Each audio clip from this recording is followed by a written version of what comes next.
नमस्कार, स्वागत है आपका पावर ब्रेकफास्ट में। आपके साथ मैं हूं नेहा आनंद। आइए देख लेते हैं कि गुरुवार सुबह अंतर्राष्ट्रीय बाजारों से हमारे मार्केट्स के लिए किस प्रकार के संकेत हैं। तो थोड़ी ठंडी मिलीजुली से शुरुआत हुई। एसजीएक्स निफ्टी 30-33 अंक नीचे है, 18,700 के आसपास अपने आप को टिकाए रखने की कोशिश कर रहा है, लेकिन 80 अंकों पर इस समय डाउ फ्यूचर्स है जो कि 34,000 के है पार। नास्डैक फ्यूचर्स में भी 24-25 अंकों की स्ट्रेंथ नजर आ रही है। बाकी एशियन मार्केट्स थोड़ा सा ढीले हैं। इनफैक्ट बायस थोड़ा नेगेटिविटी की तरफ ही है और कॉस्पी इस समय आधे प्रतिशत नीचे कर रहा है कारोबार। लगातार आप कह सकते हैं कि एक दायरे में कुछ स्ट्रेंथ लेकर कमोडिटी बाजार में एक्शन दिख रहा है। खासतौर से कच्चा तेल लगातार तीसरे दिन है ऊपर। क्या कुछ हुआ है अंतर्राष्ट्रीय बाजारों में? फेड के फैसले का किस तरह का इंपैक्ट पड़ा और एग्जैक्टली वो फैसला है क्या? इन सब पर विस्तार से बात करेंगे। मेरे सहयोगी नुपुर इस वक्त मेरे साथ स्टूडियो में जुड़ चुकी हैं। नुपुर, एक ही सवाल है लेकिन दो भाग। पहला तो फेड ने क्या ऐसा कह दिया? आधे % का तो रेट हाइक हम मान के चल ही रहे थे, तो ऐसा रिएक्शन क्यों आया? और एग्जैक्टली पूरा डिटेल में समझाइए क्या कुछ हुआ है। बिल्कुल, अनुमान के हिसाब से जो 50 बेसिस पॉइंट का हाइक आने वाला था वही आया फेड पॉलिसी से, लेकिन उन्होंने जो कमेंट्री दी वो थोड़ी नेगेटिव तरफ चली गई।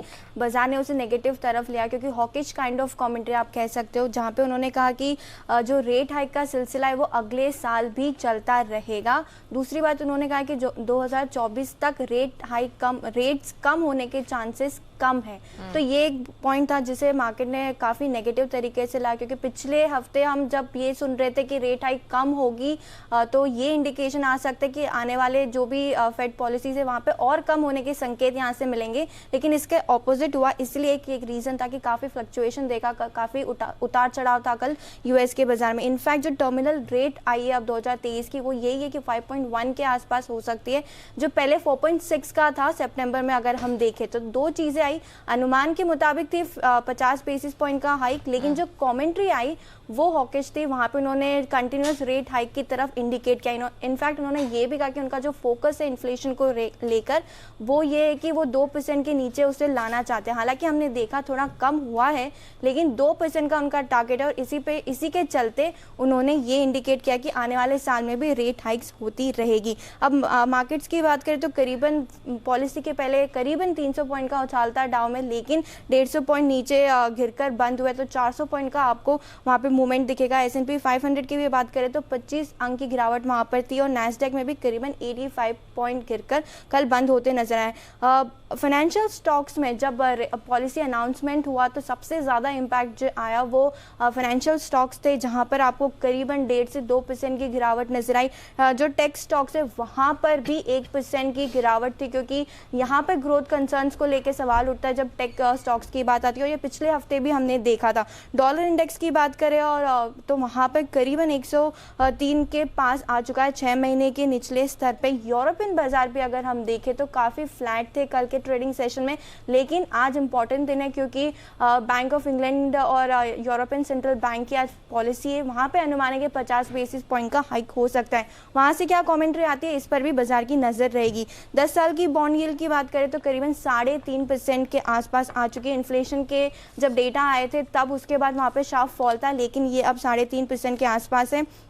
कमोडिटीज़ की बात करें तो कच्चे तेल में लगातार तीसरे दिन मजबूती हमने देखी। पिछले हफ्ते गिरावट थी तो यहाँ पे अब यहाँ पे बढ़ता हुआ नजर आया। बेस मेटल में भी मिला जुला एक्शन दिखा था और एग्री कमोडिटीज़ में भी देखे तो काफ़ी मिला जुला कारोबार होते नजर आया था। सोना चांदी की बात करें तो 8 महीने के ऊपरी स्तर पे आ चुके, तो वहाँ पे स्ट्रेंथ है। ऑल इन ऑल जो पॉलिसी आई वो रेट हाइक जो था वो अनुमान के अनुसार था, लेकिन जो कमेंट्री निकल कर बाहर आई वो हॉकिश थी, तो ये एक नेगेटिव पॉइंट यहाँ से बना। बिल्कुल Nupur, thank you so much वो पूरी डिटेल दर्शकों के सामने रखने के लिए। लेकिन इसी को हम थोड़ा और विस्तार से समझते हैं एंड गोइंग फॉरवर्ड इसका आने वाले महीनों में नए साल में किस तरह का इम्पैक्ट होगा, ये सब समझाने के लिए जाने माने global market expert elements platform के चेयरमैन और अजय बग्गा जी हमारे साथ अब जुड़ चुके हैं। Bagga sir, good morning.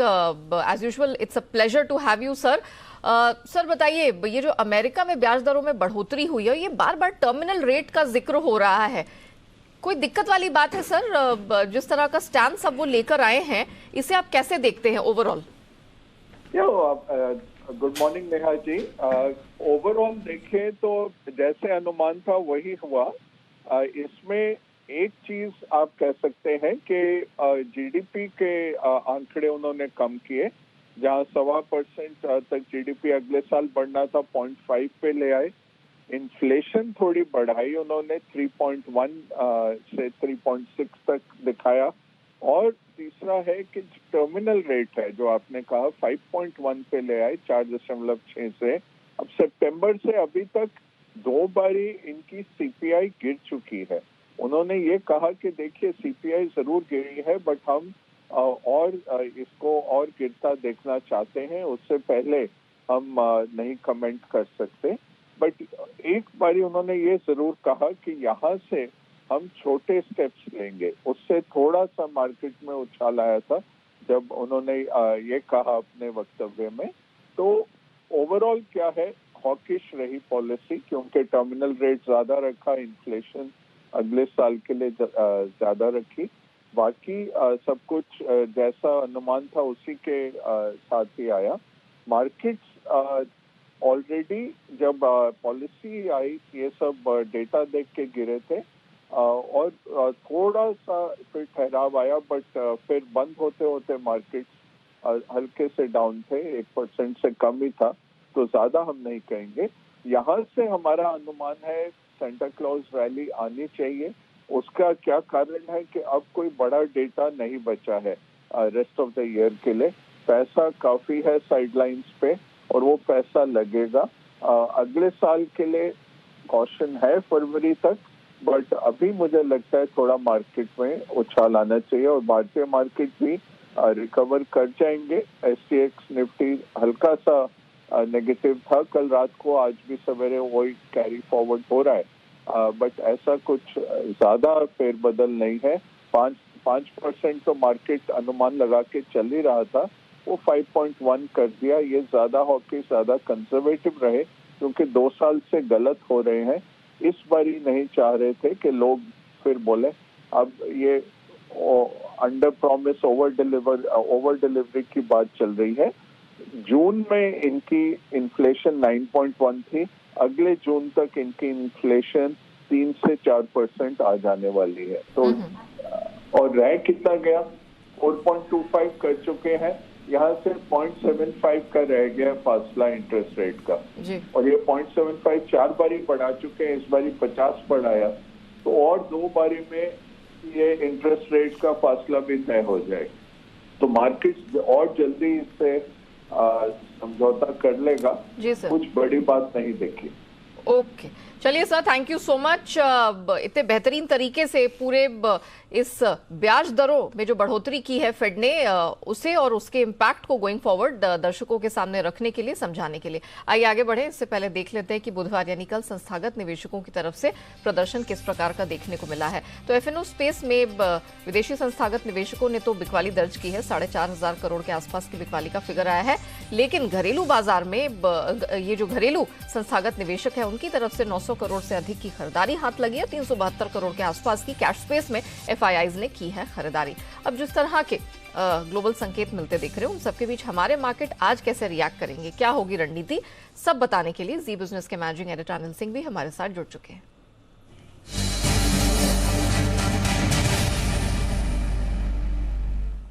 Sir good morning. अब जो संकेत मिलते दिख रहे हैं सर, फाइनली और अमेरिका का प्रदर्शन जैसा रहा है, हमारे मार्केट्स की रणनीति में कोई बदलाव होगा सर? कोई महत्वपूर्ण लेवल्स चेंज होंगे? Good morning Neha. देखिए, कोई खास बदलाव होने वाली बात है नहीं। वैसे जो कुछ संकेत अमेरिका से है बहुत मजबूती के तो नहीं है, क्योंकि ब्याज दरें तो उम्मीद के मुताबिक बढ़ाई, लेकिन अभी भी फेड चेयरमैन बहुत ज्यादा कॉन्फिडेंट है नहीं, थोड़ी सावधानी के साथ बात करते हुए नजर आ रहे हैं।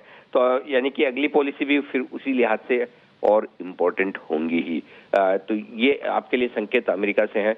जहां तक हमारे बाजारों का सवाल है, ठीक है, हमारे बाजार बढ़िया है। इनफैक्ट बैंक निफ्टी पर आप देखें तो कल भी हमने लाइफ टाइम हाई बनाया, इतिहास में पहली बार हमने 44,000 के ऊपर की क्लोजिंग देखी। तो हमारे बाजार ठीक है, कोई ऐसी खास दिक्कत वाली बात नहीं है। सिंपल ये है कि 18,500 और 18,700 ये 200 पॉइंट की रेंज में ऐसी है जिसमें बाजार बंद होते हुए दिख रहे हैं। तो 18,700 725 के ऊपर बंद होंगे तो फिर 19,000 की तरफ बढ़ने की कोशिश करेंगे।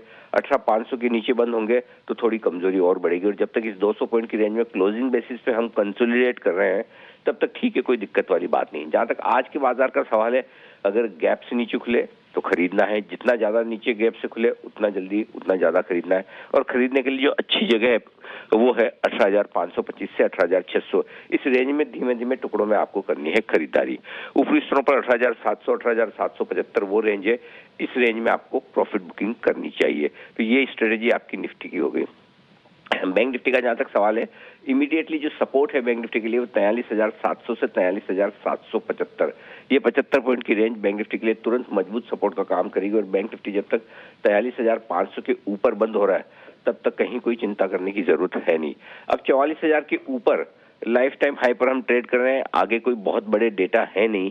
एक बार मैं थोड़े से वायदा कारोबार के डेटा को ध्यान में रखकर ऊपर की रेंज देना चाहता हूं, वो है 44,200 से 44,350, इफेक्टिवली 44,500 तक की जगह खुल रही है। आज वायदा कारोबार की वीकली एक्सपायरी भी है, तो एक्शन दोनों तरफ देखने को मिलेगा।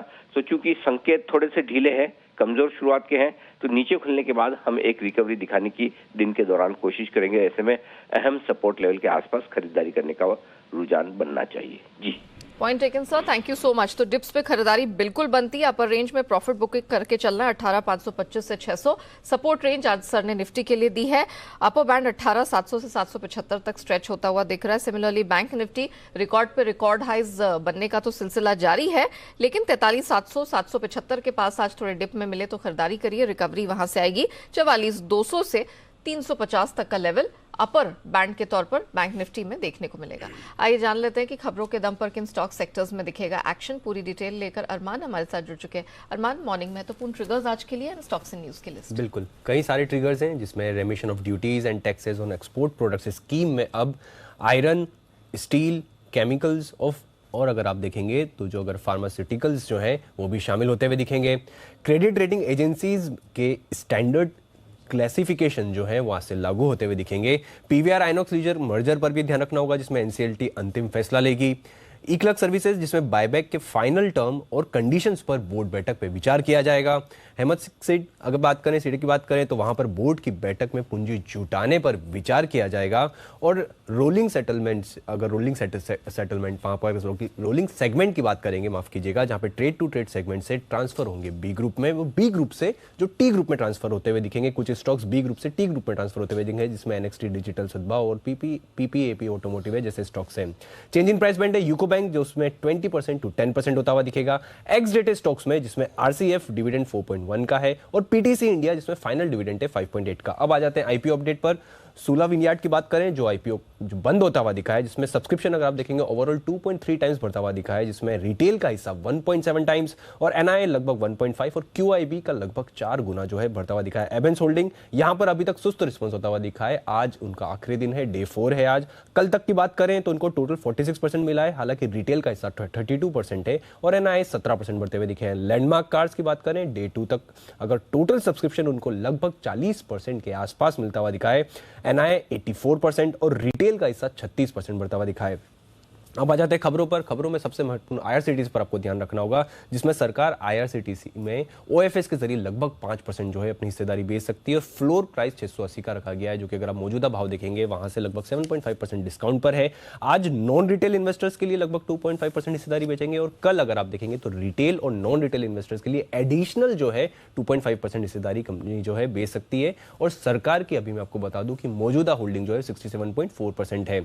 सफायर फूड्स पे भी अपडेट आता हुआ दिखा है, जिसमें शेयर न्यूज आती हुई दिखी है, जिसमें शेयर की बिक्री के प्रस्ताव के लिए प्रमोटर्स ने लेटर दिया है, जिसमें प्रमोटर्स में सफायर फूड्स, मारुतिज और अगर सिगिस्टर रियल्टी देखेंगे वो शामिल हैं। वो कुल मिला के लगभग 41 लाख शेयर्स के आसपास जो है वो बेचने वाले हैं। और उसी के साथ साथ WWD रूबी लिमिटेड जो भी है उन्होंने भी दिया है, सर्कुलर दिया है कि वो लगभग 31.7 लाख जो शेयर्स हैं वो भी 21 दिसंबर तक जो है बेच सकते हैं। पूनावाला फिनकॉर्प पर ध्यान रखना होगा, जिसमें सब्सिडरी पूनावाला हाउसिंग में वो पूरी हिस्सेदारी बेचेंगे और कुल जो अमाउंट बताया जा रहा है वो लगभग 3900 करोड़ का जो है बताया जा रहा है और 152.84 के भाव पर जो है वो हिस्सेदारी बेचने वाले हैं। और ये जो ट्रांजैक्शन पूरा खत्म होने की उम्मीद है वो 30 जून तक उम्मीद है। महिंद्रा सीआई ऑटोमोटिव पर ध्यान रखिएगा, जिसमें कंपनी अपनी जर्मन यूनिट को बेचेगी और बोर्ड ने खरीदार ढूंढने के लिए प्रक्रिया जो है शुरू कर दी है। उसी के साथ साथ कंपनी का जो है नाम बदलकर अब CIA ऑटोमोटिव इंडिया भी होगा। NTPC पर आपको ध्यान रखना होगा, इसमें राउटर्स के हवाले से खबर आती हुई दिखी कि ग्रीन एनर्जी कारोबार में हिस्सा बिक्री की उनकी योजना है और इस वित्त वर्ष में वो 20% जो है वो हिस्सा बिक्री का लक्ष्य है उनका, और इस बिक्री के तहत वो लगभग अगर आप देखेंगे 3000 करोड़ उनका जुटाने की योजना है। और अंत में थर्मेक्स पर आपको ध्यान रखना होगा कि कंपनी को CEST8 की से अपील में राहत मिलती हुई दिखी है। कस्टम्स एंड एक्सपर्ट और सर्विस टैक्स अपीलेंट ट्रिब्यूनल से जो है उनको राहत मिलती हुई दिखी है और अपीलेंट ट्रिब्यूनल ने जो एक्साइज डिपार्टमेंट की जो डिमांड नोटिस जो है उसको खारिज करा। चलिए, शुक्रिया अरमान वो पूरी डिटेल्स दर्शकों के सामने रखने के लिए। आइए अब जान लेते हैं कि आज ट्रेडिंग कॉल्स कहां कहां से आती हुई दिखाई दे रही है। शुरुआत करेंगे चॉइस ब्रोकिंग के साथ और इनकी रिकमेंडेशन कैश स्पेस में क्रॉम्पटन खरीदने की है।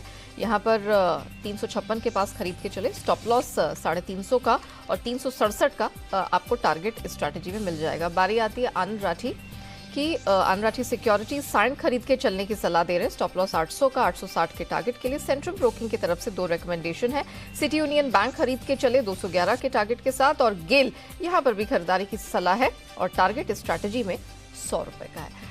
आइए अब जान लेते हैं कि बाजार पर एक्सपर्ट्स क्या रणनीति खास आपके लिए लेकर आए हैं, किन स्टॉक्स में आज कमाई के बेहतरीन मौके दिख रहे हैं।